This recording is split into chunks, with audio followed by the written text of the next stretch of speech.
खटीमा को जाम नहीं काम चाहिए, इस प्रकार के अल्फाज हैं वर्तमान विधायक भुवन चंद कापड़ी के। नमस्कार, मैं हरेंद्र प्रसाद, आप देख रहे हैं आईना न्यूज। खबर जनपद ऊधम सिंह नगर के खटीमा से है, जहां खटीमा के एक निजी होटल में खटीमा विधायक तथा उप नेता प्रतिपक्ष भुवन चंद कापड़ी ने एक प्रेस कॉन्फ्रेंस कर भाजपा पर किया पलटवार। साथ ही कांग्रेस के समय तथा उनके विधायक कार्यकाल के समय हुए विकास कार्यों और आगामी विकास कार्यों का किया उल्लेख। वहीं उनके ऊपर लगाए गए आरोपों को बताया बेबुनियाद। खटीमा के हित में भाजपा सरकार को निशाना बनाते हुए उन्होंने कहा, जाम नहीं काम दो, हेलीकॉप्टर की सवारी जनता पर पड़ रही है भारी। भाजपा कार्यकर्ताओं द्वारा उनसे 500 में सिलेंडर देने, गुमशुदा का पोस्टर लगाने तथा भाजपा सरकार द्वारा कराए गए विकास कार्यों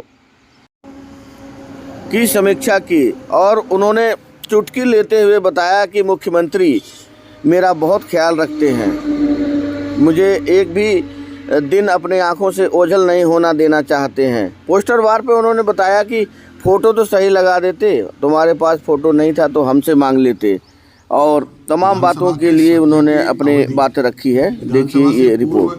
13 से 18 तारीख तक की थी, जब विपक्ष ने जनहित के मुद्दों को सदन में जोर शोर से उठाना शुरू किया तो भारतीय जनता पार्टी की सरकार घबरा गई और उन्हें सदन को 4 दिन में ही खत्म कर दिया। 18 के सदन को 16 तारीख तक ही खत्म कर दिया, क्योंकि ये बजट सत्र है जो सबसे महत्वपूर्ण है। बजट सत्र में पहले दूसरे दिन जब बजट रखते हैं, उसके अगले दिन बजट पे चर्चा होती है। पूरा सदन पक्ष विपक्ष बजट पर चर्चा करता है, उनके दोनों पहलुओं पर बात होती है। उसके बाद विभागवार बजट पर चर्चा होती है। सरकार ने 4 दिन में सत्र खत्म कर न तो बजट पर पर्याप्त रूप से चर्चा होने दी, न ही जनहित के मुद्दों को उठने दिया। भारतीय जनता पार्टी की सरकार पक्ष विपक्ष जो बना हुआ है, विपक्ष इसलिए है कि वो जन सरोकारों के मुद्दों को विधानसभा में रखे और सरकार उनका समाधान करे, तो सरकार जनता के मुद्दों से भागती हुई नजर आ रही है। हमने 3 दिन में जो मुद्दे रखे थे, उसके बाद महंगाई, कानून व्यवस्था जैसे महत्वपूर्ण मुद्दे थे जिन पर हमने सरकार के सामने जो हमने बातें रखी थी, लेकिन सरकार सत्र को 4 दिन में खत्म कर सरकार ने साफ ये दर्शा दिया है कि उन्हें उत्तराखंड के लोगों के जन सरोकारों से कोई मतलब नहीं है। जी, आपने कहा है कि भाषण में खटीमा को लेकर कुछ नहीं था, तो मैंने राज्यपाल के भाषण में 52 जो पॉइंट हैं खटीमा के जो छूटे हैं उनको ऐड करवाया है। उसके अलावा विधानसभा के सत्र में जो वन भूमि है उस पर भूमिधरी अधिकार दिया जाए। खटीमा में किसान परेशान हैं, गौशाला बनाई जाए, गौशाला के लिए जल्द बजट दिया जाए, इस पर बात करी है। बेरोजगारों को लेकर बात करी है। ओपीएस पुरानी पेंशन बहाली को लेकर बात करी है। जन सरोकारों के जिन मुद्दों पर हमें बोलने का मौका दिया, खटीमा स्वास्थ्य की जो व्यवस्था बदहाल है, जो हमारे यहाँ सिटी स्कैन की मशीन 4-5 करोड़ सरकारी धन खर्च कर खरीदी गई है, वो आज तक चालू नहीं हो पाई। आईसीयू एनआईसीयू चालू नहीं हो पाए। एक्सरे में सिर्फ एक टेक्नीशियन है, शाम को कोई एक्सीडेंट हो जाए तो एक्सरे के लिए बाहर भेजते हैं। तो ये बहुत सारी जो हमारे यहाँ की समस्याएं हैं, स्कूलों की हालत जीर्ण शीर्ण है, इन सब पर हमने जो है सरकार के पास ये सब बातें रखी हैं। लेकिन सरकार कहीं भी हमें जन सरकारों के मुद्दों को सुनकर उनका हल करते हुए नहीं दिखती। ओपीएस का तो स्पष्ट मना कर दिया कि वो पुरानी पेंशन बहाली नहीं करेगी। मैं तो ये कहना चाहता हूं कि माननीय मुख्यमंत्री जी के निर्देश पर खटीमा में मेरा बहुत ध्यान रखा जाता है। मुख्यमंत्री जी खुद 22 बार खटीमा आ गए हैं मेरे सब चीज़ों को देखने के लिए, मेरा ध्यान रखने के लिए।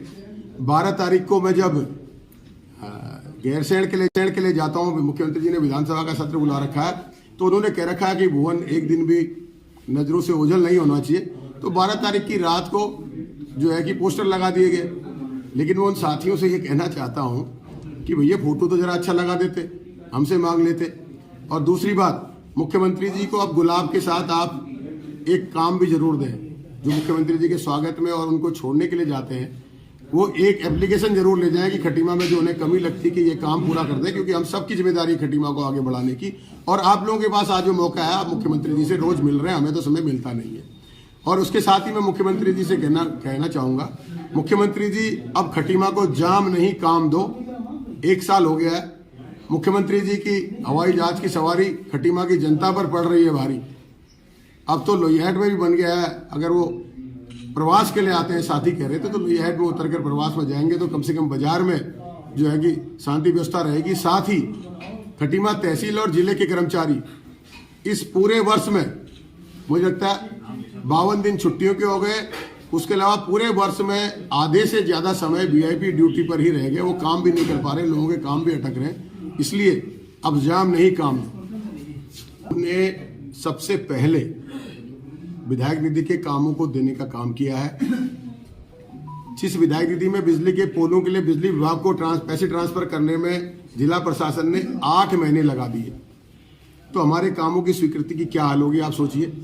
2,40,00,000 से ज्यादा धन हम आवंटन करा चुके हैं, वो काम हो चुके हैं और बचा हुआ धन मार्च लास्ट तक जो है कि पूरा हो जाएगा। और विधायक निधि जितनी हमारी है उससे 2 गुने प्रस्ताव हम जिला प्रशासन को दे चुके हैं। मैं अपने उन साथियों से ये कहना चाहता हूं जो काम की जानकारी लेना चाहते हैं तो खटीमा मेरे ऑफिस में आ जाए, हम उन्हें विस्तार से जानकारी दे देंगे। अगर ऑफिस में नहीं आना चाहते तो सीडी ऑफिस चले जाए, सीडी ऑफिस हमने काम भेज रखे, वहां से ले लें, वो तो मुख्यमंत्री जी के लोग हैं, उनकी सरकार है, वो ले सकते हैं।